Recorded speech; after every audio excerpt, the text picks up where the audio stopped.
Bismillahirrahmanirrahim. Assalamu alaikum. And dear students, we'll start chapter 2 today. Chapter 1 आपने mister chips का पढ़ लिया. Chapter 2 में it is basically about the building. School की building के बारे में बताया गया है. थोड़ा सा ये कब बनी, किस तरह से कंस्ट्रक्शन हुई, कब कब इसकी रेनोवेशन वगैरह हुई, ठीक है. और ब्रुकफील्ड कहाँ वाक़ है, किस तरह का दिखाई देता है. मोरोवर इसमें बताया कि किस तरह के स्टूडेंट्स यहाँ से जो पढ़ने के बाद डिफरेंट प्रोफेशंस में किस तरह से सेटल्ड हुए, किस दर्जे का ये स्कूल था और किस तरह से मिस्टर चिप्स किसके साथ एफिलिएशन डेवलप हुई. ये सारी चीज़ें हम इस चैप्टर में पढ़ेंगे. So let's start. Across the road behind a rampart of ancient elms lay Brookfield. सबसे पहले तो वो बता रहे हैं कि ब्रुकफील्ड कहाँ सिचुएटेड था. अच्छा, मैं आपको इस तरीके से चैप्टर करवाऊँगी कि साथ साथ ही आपके क्वेश्चन आंसर्स भी प्रिपेयर हो जाएंगे. So listen to the lecture carefully. Across, अब ये फर्स्ट क्वेश्चन भी आपका बनता है कि वेयर वाज ब्रुकफोर्ड सिचुएटेड, ठीक है ना, कि वो कहाँ पे वाक़ था. ये उसका आंसर एक क्वेश्चन भी इस तरह से बन रहा है. इस तरह से थोड़ा सा आप स्टडी करते हुए इसको इन डिटेल स्टडी किया करें, ठीक है. बिल्डिंग ऑफ ब्रुकफील्ड के बारे में वो पूछ सकते हैं कि describe the building of Brookfield, ठीक है, या वो किस तरह का दिखाई देता था, या इस तरह से उसके what was situated beyond Brookfield, और समवट जो आपके शुरू के क्वेश्चन हैं ये आपके फर्स्ट 2-3 सेंटेंसेस से बन जाएंगे. अक्रॉस द रोड, सड़क के किनारे, behind a rampart of ancient elms. Elms एक दरख्त है, उसे कहते हैं. कदीम एम्स के दरख्तों के पीछे ले ब्रुकफील्ड वाक़ था. Russet under its Artem of creeper. Russet जो कि सुर्खी माइल दिखाई देता था. रसेट कहते हैं रेडिश ब्राउन कलर को रसेट कलर बोलते हैं. Under it's mental of creeper. Mental का मतलब होता है चोगा, ठीक है ना, क्लॉक जिसे बोलते हैं. साथ साथ students you have to prepare your synonyms too. Meanings और सिनोनिम्स आपने अच्छे तरीके से करने हैं. 2 ट्रांसलेशन आपकी उस पर नहीं आएगी, but you have to prepare your synonyms as well as question answers. That why listen to your lectures very carefully जी. Autumn mantle of creeper. Creeper कहते हैं जो ये बेलें होती हैं, क्योंकि ये साथ साथ चल रही होती हैं. क्रीपर्स इनको कहते हैं. क्लाइंबिंग प्लांट्स जो होते हैं, ठीक है. क्लाइंबिंग प्लांट्स के यानी उसके इन दरख्तों के पीछे मौसम ख़ज़ां की बेलों के नीचे जो है सुर्खी माइल दिखाई देता था Brookfield. A group of 18th century building centered upon a quadrangle. एक 18वीं सदी की जो इमारतें हैं उनके एक group of 18th century building, उनका एक हल्का सा बना हुआ था, ठीक है. 18वीं सदी की इमारतों का ग्रोह बना हुआ था. A quadrangle and there was acres of playing fields beyond. उनके दरमियान एक चकोर, क्वाड्रेंकल होता है चकोर से इन पर मुश्तमिल था, और वो कई एकड़ों पर फैले खेल के मैदान थे. Then came to a small dependent village and the open fen country. इसके बाद थोड़ा सा क्या था, छोटा सा गांव और कुशादा दलदली इलाका था, ठीक है.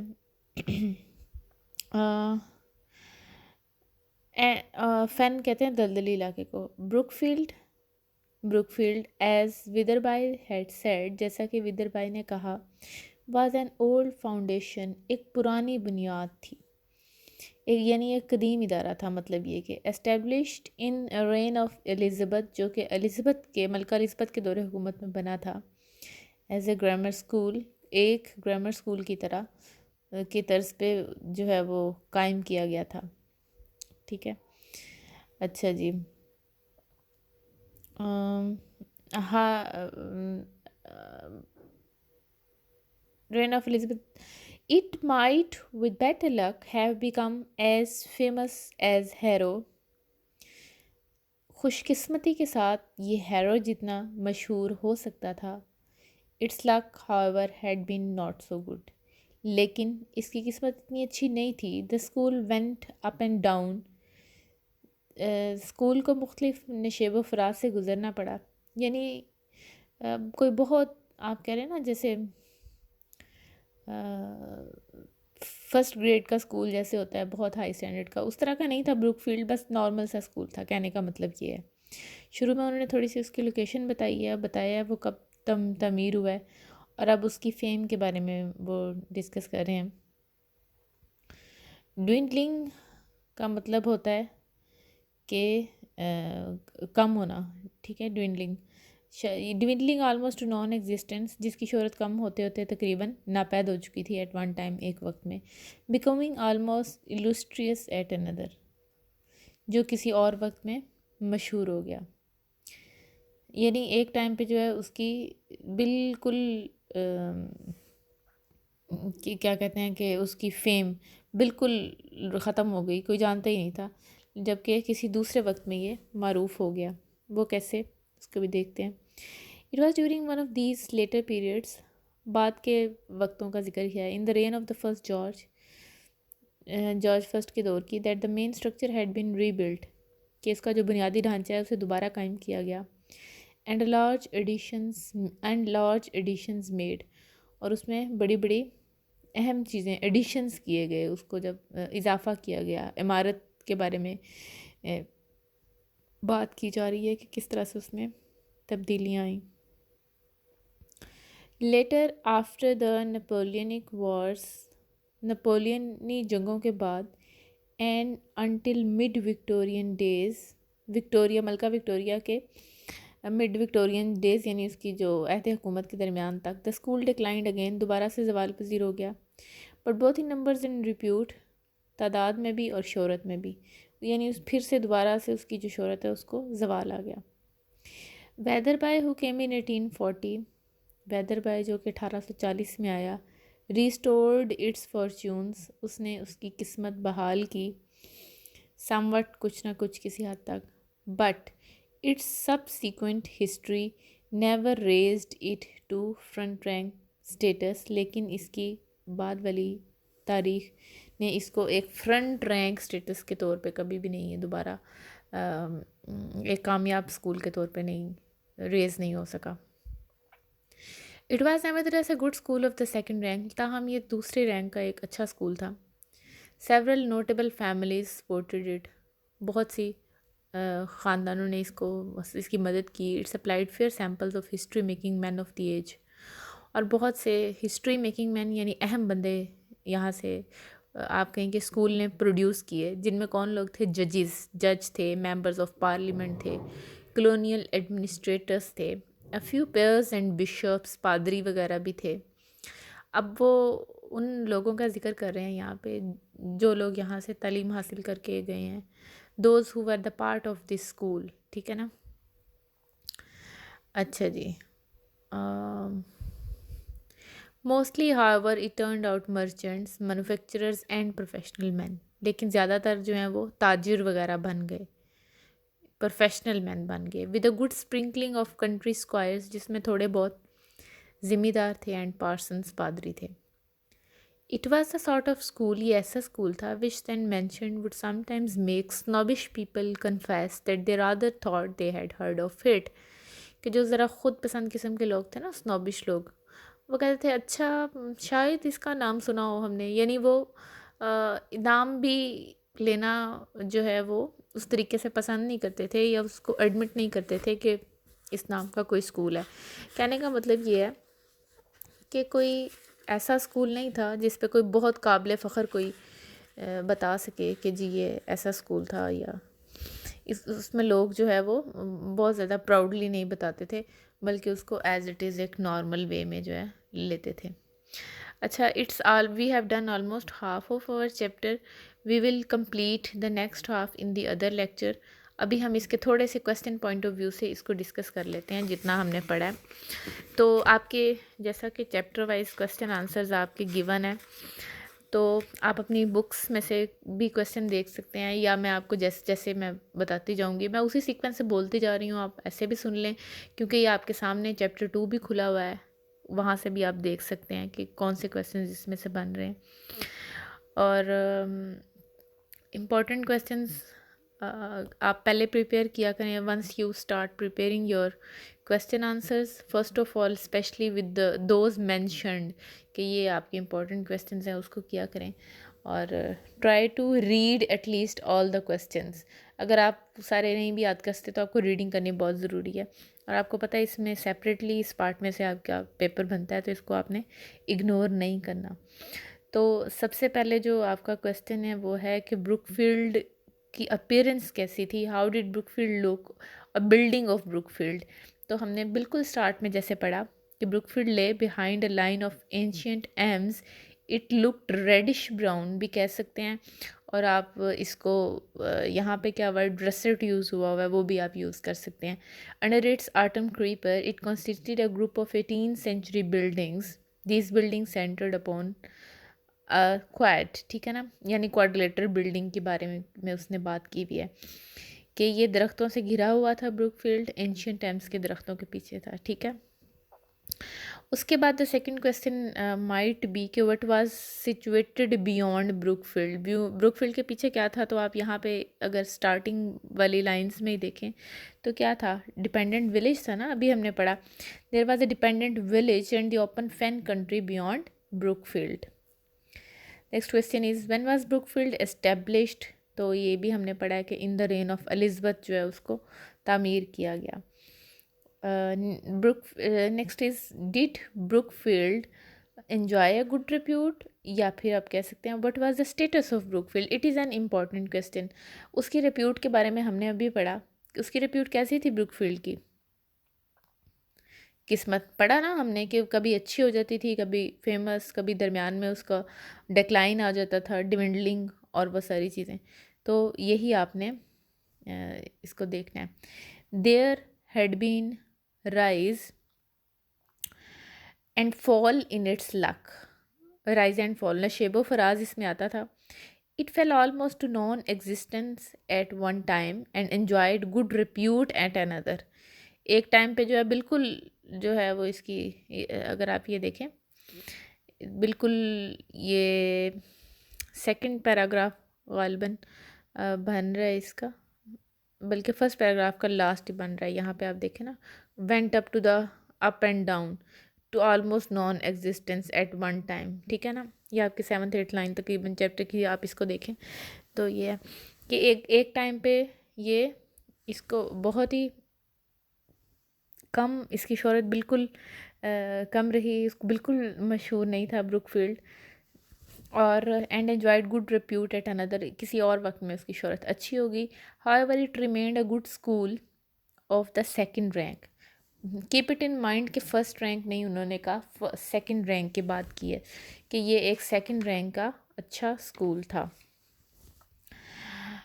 When was the structure of the building of Brookfield rebuilt and extended? तो हमने ये भी पढ़ा है कि in the reign of George the First, the main structure of the building of Brookfield was rebuilt and extended. George the first के दौरे हुकूमत में उसको दोबारा से बनाया गया और एक्सटेंड किया गया, उसको वुसअत दी गई, बनाया भी गया और वुसअत भी दी गई। How was the fame of Brookfield after the Napoleonic Wars? उसकी शोहरत कैसी थी। The fame of the school declined, कम हो गई, नेपोलियन की जंगों के बाद उसकी शोहरत कम हो गई। विदरबाई रिस्टोर्ड इट्स फेम, दोबारा उसकी शोहरत बहाल करने में सबसे जो अहम किरदार था वो विदरबाई था। But later it could not raise its rank, it remained a good school of the second rank, यानी उसकी शोहरत कुछ बहाल हो गई लेकिन वो सेकंड रैंक का ही स्कूल रहा, इससे ज़्यादा बेहतर नहीं हो सकी। What kind of people did Brookfield supply, किस तरह के लोग उसने ब्रुकफील्ड ने पैदा किए। इट सप्लाइड जजेस, members of parliament, colonial administrators, peers and bishops. Mostly it produced merchants and manufacturers, squares and Parsons, ये सारे लोग थे जो इसने, इस तरह के लोगों ने ब्रुकफील्ड से तालीम हासिल करके ये लोग पैदा हुए। ठीक है। What did snobbish people say about Brookfield, खुद पसंद किस्म के लोग क्या कहते थे? अभी हमने पढ़ा है कि वो तो भाई कहते थे कि उन्होंने वो कहते थे कि शायद ही इसके मुतालिक सुन रखा है। कहते थे as the rank of the school was not very high, some snobbish people confessed that they rather thought they had heard of it, कि शायद ही उन्होंने इस स्कूल के बारे में सुन रखा है। तो यहाँ तक अब हमने पढ़ा था, इसके अंदर क्वेश्चन आंसर्स आपके ये कवर हो गए हैं। You have to prepare these question answers too, and one more thing that I would like you people to prepare, that is your words and synonyms। वैसे तो चैप्टर करते हुए हमने साथ साथ भी किए हैं, मैं आपको बताती गई हूँ, but let's have a review of word synonyms. सबसे पहले रैम्पर्ट है। रैम्पर्ट इज़ द एम्बैंकमेंट, ठीक है ना। In the very first line it is rampart, जो कहते हैं बंद को कहते हैं। आगे एल्म तो आपको पता ही है कि दरख्त का नाम है। मेंटल, इसमें से अच्छा जो मोस्ट इम्पॉर्टेंट है मैं सिर्फ वही वाले बोलूँगी और आपने वही वाले ज़रा गौर से सुन लेने हैं। मेंटल मैंने आपको बताया है अभी पढ़ाते हुए कि क्लॉक को कहते हैं, कवरिंग को कहते हैं, जगह को कहते हैं, ठीक है, mantle. Then is fen, fen कहते हैं लो लैंड एरिया, यानी दलदली इलाका जो है उसे कहते हैं, ठीक है। रेन जो है वो दौरे हुकूमत को कहते हैं। रूल, ठीक है ना, उसे कहते हैं reign. There is a difference between reign and there is one more word rein, वो आपको REIN जो रेन होता है ना, वो लगामों को कहा जाता है, बागों को कहा जाता है। तो ये जो रेन जी वाला होता है, ये किसी के पीरियड को, गवर्नेंस को, रूल को ज़ाहिर करता है, दौरे हुकूमत को ज़ाहिर करता है। So make sure to keep this difference in your mind. Dwindle होता है डिक्लाइन, जवाल पजीर हो जाना, ठीक है। Then non existence, that ceases to exist, कोई ऐसी चीज़ जो मौजूद ना हो। इलुस्ट्रस, वो होता है फेमस, मशहूर, ठीक है। डिक्लाइन है आगे, डिक्लाइन का वही मतलब है जो आपका ड्विंडल का मतलब है। ये दोनों सिनोनिमस वर्ड्स हैं। जो सिनोनिमस वर्ड होते हैं उनको इकट्ठे याद कर लिया करें, इस तरह से आपको ज़्यादा याद रहेंगे।